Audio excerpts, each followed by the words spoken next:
Alright guys, today on this episode we're going to do some pulled chicken. And the best thing we can do is to go up here to our local Ingles store. It's our grocery store that's local where we're at. And I'm on the mission for some markdown chicken, preferably some leg quarters, drumsticks, stuff like that.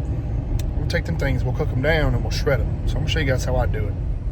So let's see what kind of deals we can get.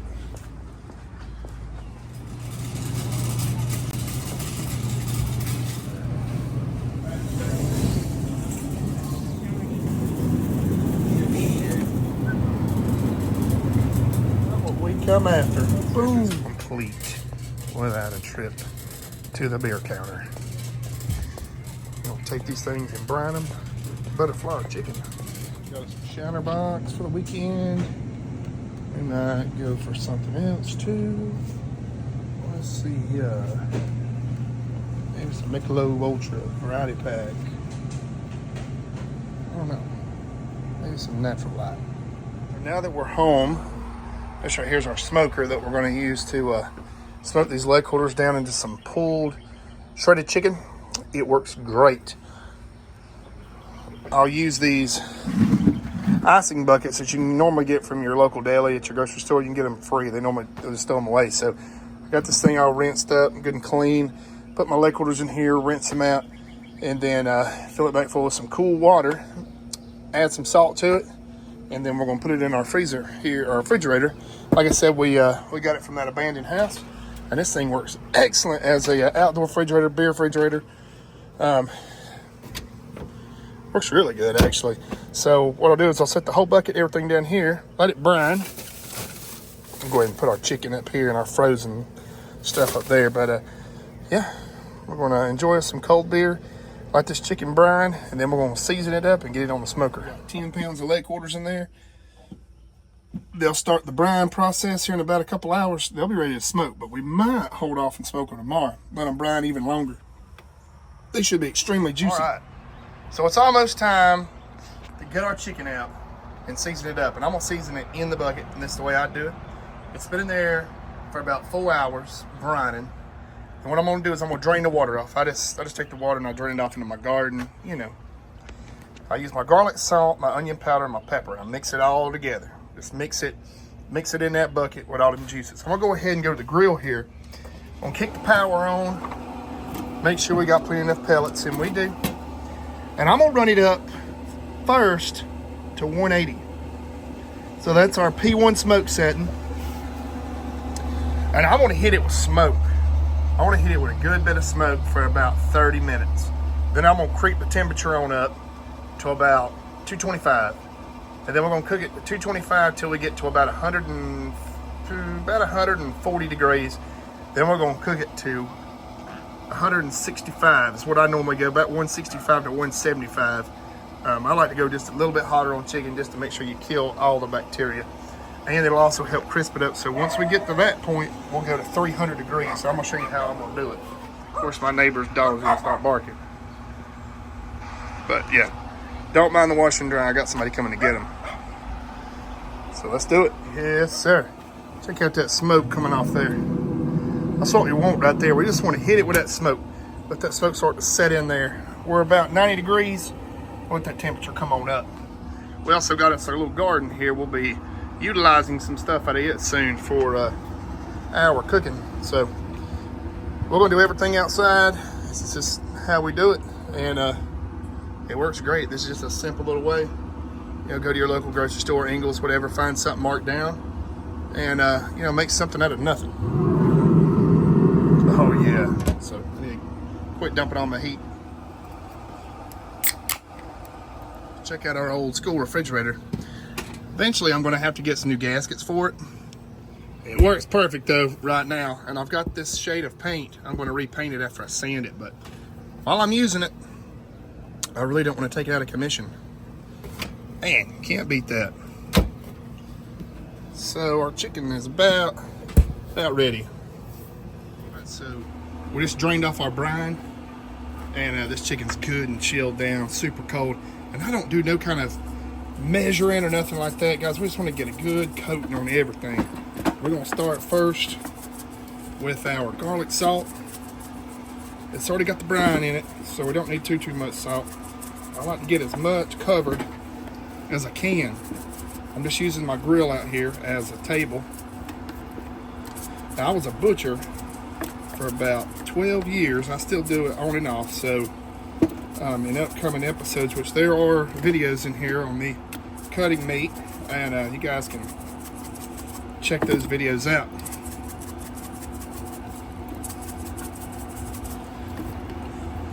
I just want to get a good covering.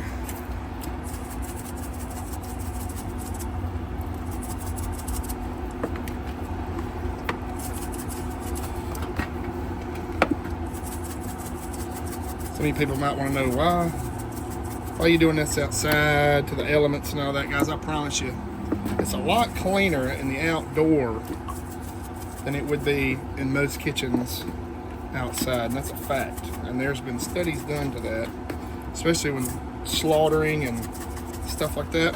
I've worked in slaughterhouses, I've worked in butcher shops. I'm a former meat cutter for Ingles Markets, Wilson's Processing, Snow Creek Sausage. There's a piece of liver right there. Let's pull that out.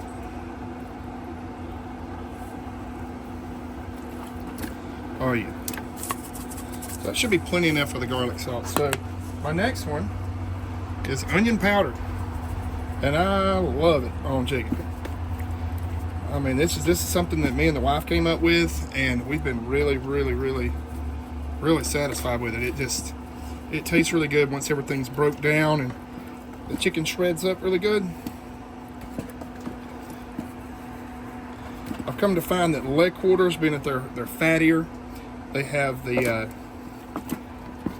they're more used muscle. It has a lot more flavor than like your chicken breast. Your whole muscle meat's what I call. You got all the good stuff on this. Bone adds flavor, and that just comes from years of butchering, essentially, and listening to all the people that come in to buy the meat that you're selling. They'll tell you what they're going to do, and this is some of that stuff. Last but not least, I'm going to hit it with a little pepper just to give it a little bit of kick. Now, I don't want it too hot, but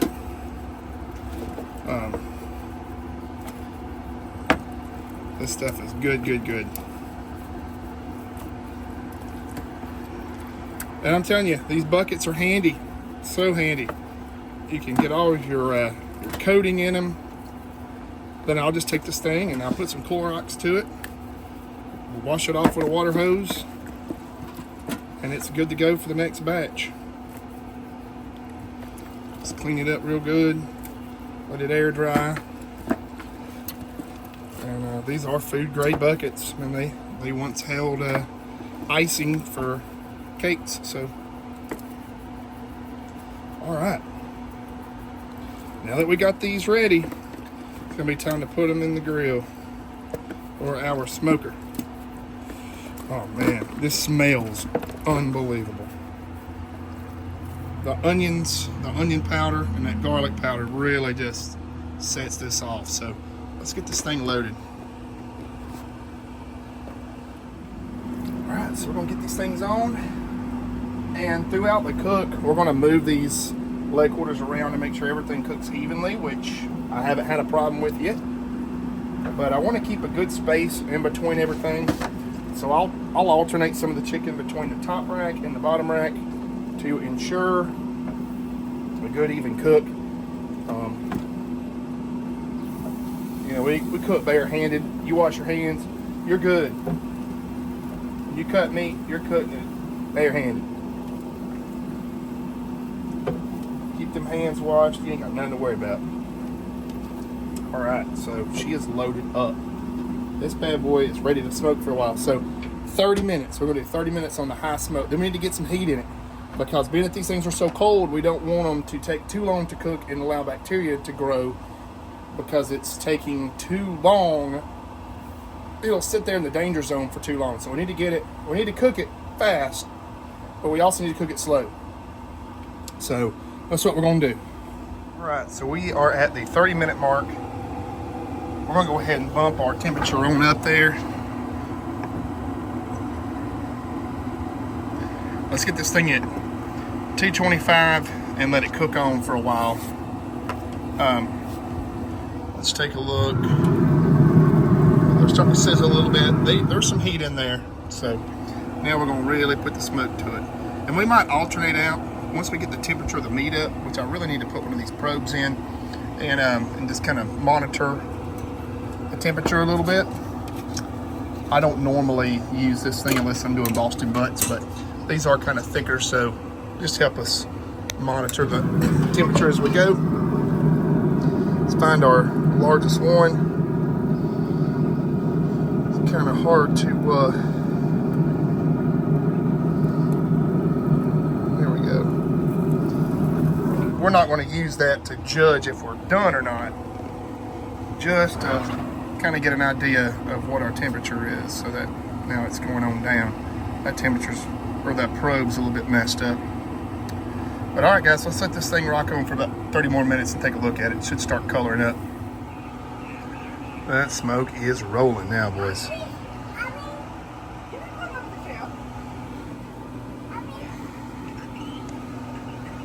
All right, so right now we're at the 2-hour mark. Let's get our trusty thermometer out and do some temperature probing. If it's pretty warm right now, we might dial it back because we don't want to cook too fast. We're at 157. So I might not have to rotate these out if they're warm, if they're pretty hot. Yeah, actually we're gonna go ahead and rotate these out. Yeah. So we're gonna rotate these three with these. And then, since they're already pretty high in temperature, I want to go ahead and bump it back down to the 180 mark and really let some smoke hit these for a while. And then we're going to mix up our spritzer. So my spritzer that I make, honestly, is just apple cider vinegar. And we're going to just start spraying this thing at low heat and just kind of let it slow cook. Because we want it to break down. You know, we want it to shred like barbecue. We're not going for like a fast dinner cook. We want this stuff to be barbecue. So let's go ahead and run this thing down. We got it run down. I'm gonna go and get my spritzer going. We don't want to dry these things out. You know, we want to keep them good and juicy. That way when we pull our barbecue, they're really good and wet. You know, we don't want it to be dry meat. So now that what I consider kind of a little bit out of the danger zone, we want to get some smoke in there and let them just slow cook. Then we'll bring them up to 165. So we'll let them smoke for about an hour at the 180, and then we'll bring it up to 300 and we'll be done. So really, since we're going to try to pull this, we want to try to get the temperature up pretty high in it to break down all the tendons and all the muscular structure and everything of the meat. So we do need to get the temperature high, but we want to keep it juicy.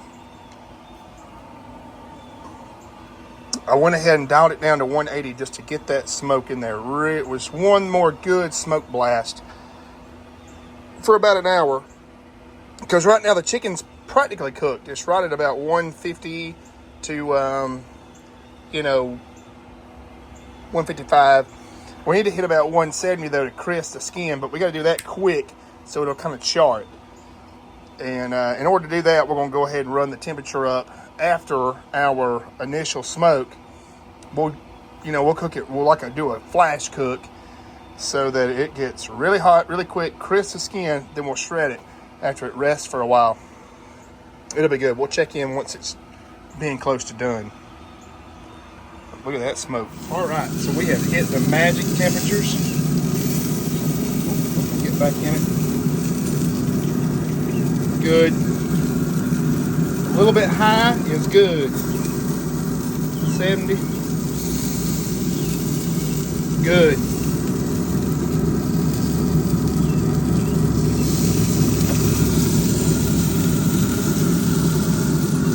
once we let all this rest, the temperature will actually climb. We're gonna wrap it in some tin foil in this container.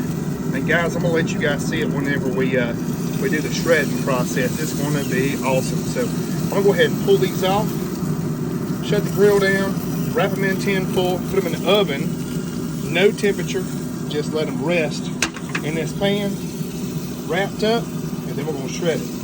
The wife is gonna start shredding this, and she is a master of shredding chicken. She's had to do it for work for many, many, many, many years. Let's see how wet it is. Dang. So she'll pull all the meat off them, off the leg quarters. Hi, son. Look how juicy that is. Good Lord. Right. And then she has a way that she shreds it. And Which I found off TikTok. Yep, and it works great. So I'm gonna get her to shred all these up. And then I'm gonna show you guys how, or she's gonna pull the meat off the legs, or the legs from the thighs. I hate wasting the skin. It's so good. I know. Well, you can use the skin. It won't shred. Yeah, it won't. But we'll show you guys how we do it. Mama is tearing that chicken up. God almighty. This right here's gonna be high quality chicken. That stuff is so juicy. And then she'll shred it. And it'll be good to go. Here is how she shreds the chicken. Well, I'll be damned. Okay.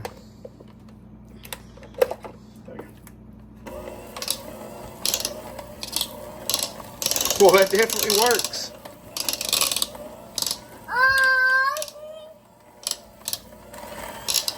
Now we know this does not look like a lot of meat, but I did give away 3 of the leg quarters to a friend, so. Oh, dang.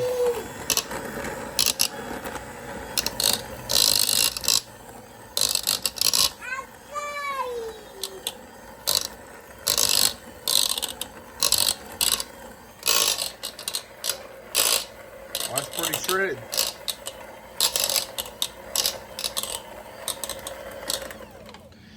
Now we chill it down and we eat it over the weekend. That's pretty good, Mama. Get me some of that. Thank y'all for watching. We'll see you on the next one.